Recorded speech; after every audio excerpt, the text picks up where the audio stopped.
트럼프와 해리스의 대결이었던 미국의 대선이 얼마 전 끝났죠. 그런데 정확히는 이게 선거인단 선출만 끝난 것이고 실제 대통령 선거는 12월에 이뤄집니다. 오늘 법률톡톡에서는 화제가 됐던 미국의 대통령 선거 방식에 대해 알아보고 또 우리의 대통령 선거제도와 비교해 보겠습니다. 김세라 변호사 전화로 만나봅니다. 안녕하세요. 안녕하세요. 김대로 변호사입니다. 네, 일단 최근에 그러니까 지난 5일에 미국의 대통령 선거가 끝이 났습니다.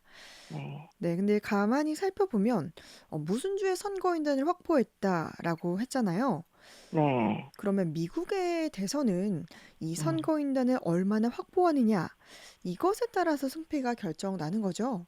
네, 맞습니다. 지금 아까 11월 5일에 미국 대통령 선거가 끝났다 이렇게 말씀하셨는데, 음, 사실 정확히는요, 미국 대통령 선거는 12월입니다. 네, 지난 11월 5일에 있었던 건 정확히 선거인단 선출일이었어요. 음, 미국 같은 경우 굉장히 독특한 대통령 선거 방식을 가지고 있는데 네, 선거인단 선거라는 것이죠. 왜냐하면 미국은 연방 국가잖아요. 네, 독립된 50개의 주가 모여서 연방제로 구성된 그런 국가이기 때문에 이런 특성으로 미국만의 선거 방식을 만든 것이죠. 음, 그래서 일단은 기본적으로는 간접 선거의 방식이고 네, 직접 선거는 다 잘 아실 거예요. 우리처럼 그냥 모든 국민이 투표를 해서 한 표 차가 나든 몇 표 차가 나든 다수 득표자로 결정하는 게 직접 네, 인 것이거든요. 그런데 미국 같은 경우에는 주별로 인구 편차가 너무 큰 거죠. 음, 그래서 이렇게 직접 선거를 하면 인구가 많은 주가 대통령을 결정해 버리는 음, 그 결정을 독식해 버리는 문제가 있다고 해요. 네, 예를 들면 인구가 제일 많은 캘리포니아 주 같은 경우는 3,900만 명이나 되는데 네, 와이오밍주 같은 경우는 57만 명밖에 인구가 안 된다는 것이죠. 네, 그럼 이렇게 근데 이런 경우에 직접 선거를 해버리면 결국 캘리포니아 주가 대통령을 뽑아버리는 게 돼버리는 것이죠. 네, 네, 그리고 완전히 간접 선거를 해버리면, 그러니까 일단 국민이 국회의원을 뽑아서 그 국회의원이 대통령 선거를 하는 그런 간접 선거 방식을 해버리면 실제로 국민의 의사가 제대로 반영되지 않는다는 그런 문제가 생기거든요. 네, 그래서 이제 미국만의 대선 방식을 만든 것이 음, 이제 미국은 주별로 대통령 선거를 할 대표를 뽑는 겁니다. 그 네. 대표가 선거인단이라는 것인데 선거인단의 수는 이제 인구수에 비례해서 결정이 돼요. 그러니까 음, 인구수가 많은 주일수록 선거인단 수가 늘어나는 거예요. 네. 그래서 인구가 가장 많은 캘리포니아 주는 선거인단을 55명으로 적어놨고 음, 제일 적은 와이오밍 주는 3명으로 적어놨고 네. 이렇게 미국 연방 전체의 선거인단 수가 538명인데 이 선거인단을 뽑는 선거를 지난 11월 5일에 한 것입니다. 네. 그러니까 이 선거인단의 수가 주마다 다른 건데, 네. 그러면은 주별로 이번에 뽑힌 선거인들, 그러니까 이 선거인단이 또 대통령을 다시 그들의 의사대로 뽑는 건가요? 엄밀히는 그렇다고 볼 수 없는 게 일단 선거인단만 뽑았기 때문이고 선거인단이 나중에 누구를 뽑는지는 알 수는 없는 거예요. 음, 근데 이제 기본적으로 이 선거인단을 뽑는 과정도 보면 승자 독식제를 채택하고 있는 것이거든요. 네. 이게 무슨 말이냐면 한 표라도 더 이긴 사람이 다 가진다는 음, 뜻이에요. 그러니까 어떤 주에서 선거를 했는데 공화당 후보, 민주당 후보가 이제 겨루는데 네. 두 당 중에 한 표라도 더 받은 후보가 자기가 뽑을 선거인단 그 주의 선거인단 전체를 확보하는 것이죠. 음, 그래서 예를 들면 선거인단이 29명으로 배정된 플로리다 주가 있는데 네. 그래서 지난 11월 5일에 선거인단 투표를 했잖아요. 네. 투표를 했는데 공화당 후보가 10,000표, 민주당 후보가 11,000표를 얻었다? 그러면 민주당 후보 전체로 29명이 구성이 되는 거예요. 선거인단이. 네. 그러니까 선거인단 29명 전체가 민주당 후보를 뽑을 사람으로 네. 민주당 후보에서 정해진 선거인단으로 정해지는 거죠. 네. 네. 그래서 이제 선거인단을 뽑는 그 선거인단 투표를 지난 11월 5일에 한 음, 거고, 네. 이제 12월이 되면 이 선거인단이 뽑힌 선거인단이 대통령을 뽑는 대통령 선거를 음, 별도로 치르게 되는 것입니다. 네. 근데 이미 사실 이거는 형식적인 것에 불과하고 이제 뽑혀진 선거인단이 이미 그 당에서 뽑아서 내놓은 선거인이잖아요. 네네. 그러니까 거의 뭐 민주당 후보면 민주당 선거인단이면 민주당 후보를 뽑을 것이고 공화당 선거인단이면 공화당 후보를 뽑을 게 거의 확정됐다고 볼 수는 음. 있거든요. 네. 그래서 이제 거의 다 이제 결정이 됐다고 얘기를 하는 거고 이 음. 전체 선거인단이 미국 전체 538명으로 이제 배정이 돼 있는데 네. 선거인단의 과반수를 273명 확보하면 당선이 확정이 되는 것인데 네. 이번 선거에서는 트럼프가 312명의 과반수가 훌쩍 넘는 선거인단을 확보했다고 하네요. 네. 그래서 당선이 확실시 되고 있고요. 음. 그래서 이런 미국 대선 제도의 특수성 때문에 미국 전체 국민 투표에서는 다수표를 얻고도 결국은 대통령에 선출되지 못하는 예가 있어요. 음. 2016년에도 당시 민주당 힐러리 클린턴 후보가 전국적으로는 286만 표나 더 얻었는데 부동층이 많은 경합주에서 패배해서 그 주의 선거인단을 통째로 뺏기고 결국은 대통령 선거에서는 트럼프가 이기게 된 것이죠. 네. 그런데 이렇게 또 생각을 해볼 수도 있을 것 같아요.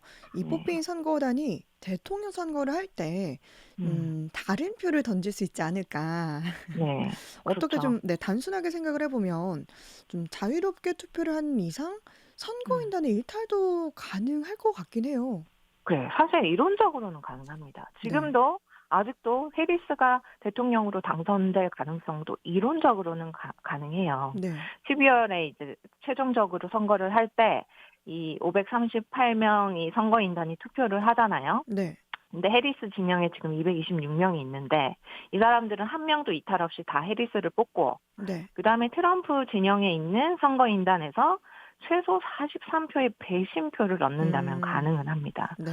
그래서 뭐 2000년 대선에서도 트럼프 전 대통령이 대선 결과에 불복을 하면서 그 당시 많은 공화당 지지자들이 민주당 선거인단한테 이제 어, 실제 투표일에는 트럼프 대통령에게 투표하라 막 그런 운동을 하기도 음, 했었다고는 해요. 네. 하지만 실제로 선거인단의 이탈로 투표 결과가 바뀐 예는 역사상 단 한 음, 번도 없었다고 하고요. 네.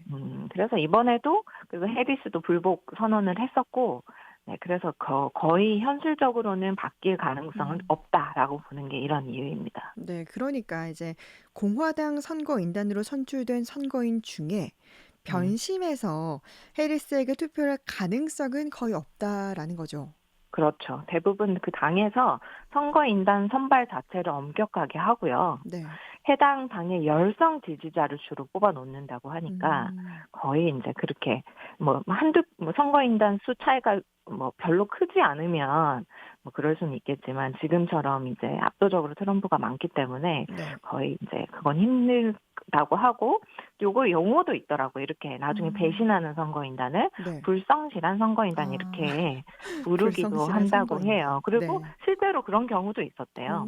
오, 2000년 대선 때도 트럼프 지지로 뽑힌 공화당 쪽의 선거인단이 힐러리한테 표를 던진 그런 이탈표도 있었다고 오, 하거든요. 네. 그래도 그냥 그 선거가 뒤집힌 적은 없었다고 합니다. 그렇군요. 네. 어쨌든 이번에 이렇게 트럼프가 312명의 선거인단, 해리스가 226명의 선거인단을 확보했기 때문에 네. 실질적으로는 트럼프가 47대 대통령으로 당선됐다라고 볼 수가 있을 것 같은데 네. 좀 특이한 게 이 트럼프는 이미 대통령을 했었잖아요. 네. 이제 그 다음에 재선에는 실패했는데 네. 이번에 이렇게 다시 출마해서 또 대통령이 되는 셈인데 이렇게 한 텀을 건너뛰고 다시 당선되는 것도 가능은 하네요. 네, 미국은 그렇다고 해요. 뭐 이어서 두 번 해도 되고 네. 이렇게 한 턴 건너뛰고 두 번 해도 되는 음, 그런 구조라고 하고 네. 대신 대통령을 최대 두 번까지만 가능하다고 아, 합니다. 그래서 우리랑 좀 다른 면이죠. 미국은 그러네요. 이렇게 대통령이 재선 두 음, 번까지는 가능한 시스템이고 대부분은 이제 그 현직 대통령이 재선에 도전해서 이렇게 연속으로 되는 네. 경우가 많잖아요. 오바마 대통령도 그랬고. 네. 그런데 이제 이번 트럼프 같은 경우는 한 번 떨어졌으니까요. 네. 한 번 못했고 중간에 한 텀 쉬고 재선에 도전해서 당선한 거기 때문에 이번이 마지막이 될 거고 다음에는 음. 도전할 수 없을 것이고 대부분 또 현직 대통령이 재선에 도전하는데 지금 현 바이든 대통령은 재선 도전을 공식적으로 포기했던 케이스고요. 네. 네, 그렇습니다. 그러니까 일단 미국은 이렇게 최대 두 번까지 재선이 음, 가능한데 네, 우리나라 대통령제는 5년 단임이어서 재선이 불가능한 그런 상황이잖아요. 네. 근데 이렇게 미국 대통령 선거를 보다 보니까 음, 우리는 왜 좀 그렇게 정했을까 이런 좀 궁금증도 생기더라고요. 그렇죠. 사실은 대통령을 잘하면 한 번 더 할 수 음. 있게 하는 게 합리적일 수도 있잖아요. 뭔가 네. 정권의 안정적인 그런 것도 유지가 되고 정책도 일관성이 있을 수 있고. 네. 근데 우리는 헌법에 아주 강력하게 중임할 수 없다라고 음. 명시를 해놓고 있어요. 두 네. 번이든 세 번이든 한 번 했으면 대통령은 끝이다 이렇게 명시해 네. 놓고 있거든요. 그리고 이제 그래서 임기는 조금 차이가 있고 미국은 4년 재선 가능인데 네. 우리는 5년으로 하되 단임. 단임제인 음. 것이거든요.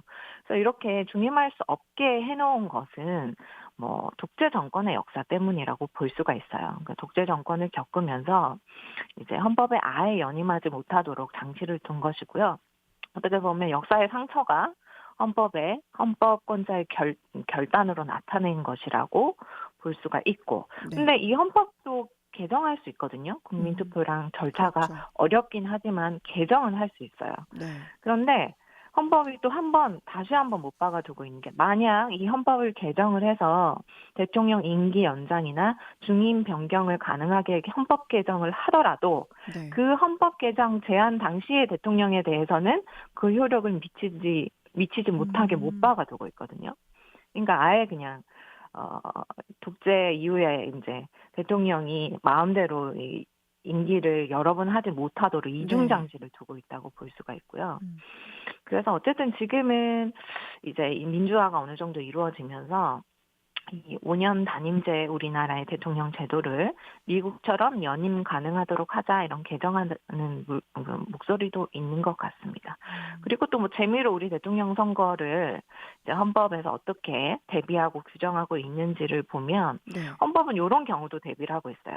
최고 득표자가 2인 이상일 때. 음. 이것도 이론적으로 가능은 하죠. 네. 그렇죠. 예, 두 사람 다 이제 뭐 1,500만 표씩 나오고 한 네. 표 차이도 없이 네. 그럴 경우에는 이제 그들을 놓고 국회에서 다시 음. 투표하도록 되어 있고 또 네. 대통령 후보 자체가 한 명만 나올 수도 있잖아요. 네. 그럴 때는 우리 선거권자 총수의 3분의 1 이상이 득표해야 당선 가능하도록 돼 있고요. 음. 대통령은 이제 할 수 있는 나이도 딱 제한을 두고 있어요. 우리 네. 헌법이 만 40세 이상만 대통령 할 수 있게 돼 있거든요. 네. 그래서 아무리 뛰어난 사람도 일단 30대는 대통령이 될 수 없고요. 음. 그래서 30대에 대통령이 된 프랑스 마크롱 대통령 같은 그런 일은 우리나라에서는 헌법적으로 불가능한 그런 것들이 있습니다. 그렇군요. 네, 네, 오늘 법률 독독에서는 미국과 우리나라의 대통령 선거제도 살펴봤습니다. 김세라 변호사와 함께했습니다. 고맙습니다. 감사합니다.